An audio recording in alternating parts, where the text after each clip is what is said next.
So ఈరోజు second semi-final England Wankhede stadium Mumbai. So ఇక్కడ toss అనేది చాలా క్రూషియల్ అవుద్ది. సో టాస్ గెలిస్తే ఖచ్చితంగా ఫీల్డింగ్ ఎంచుకుంటారు ఏ టీం అయినా సరే అది. సో ఖచ్చితంగా మన ఇండియా టాస్ గెలాలని నేను కోరుకుంటున్నాను.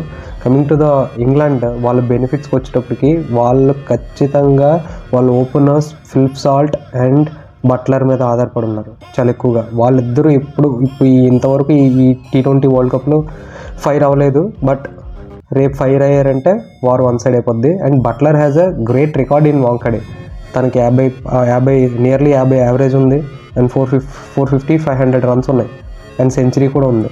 సో మనం జాస్ బట్లర్ని జాగ్రత్తగా చూసుకోవాలి. అండ్ మన బౌలింగ్ అటాక్ అనేది అంత స్ట్రాంగ్ అనిపించట్లేదు. ఆన్ పేపర్ స్ట్రాంగ్గా ఉంది, కానీ కమింగ్ టు ద మ్యాచెస్లో మీరు అబ్జర్వ్ చేసుకుంటే జింబాబ్వేకి 180 వరకు ఇచ్చేయడం, మన నెదర్లాండ్స్కి కూడా స్కోర్ ఇచ్చేయడం. సో మన బౌలింగ్ కట్టుదిట్టం చేస్తే ఖచ్చితంగా ఈ మ్యాచ్ మనం గెలుస్తామని నేను అనుకుంటున్నాను. సో ఈరోజు మ్యాచ్ ఎవరు గెలుస్తారని మీరు అనుకుంటున్నారు కామెంట్ చేయండి. Subscribe for behind the boundary.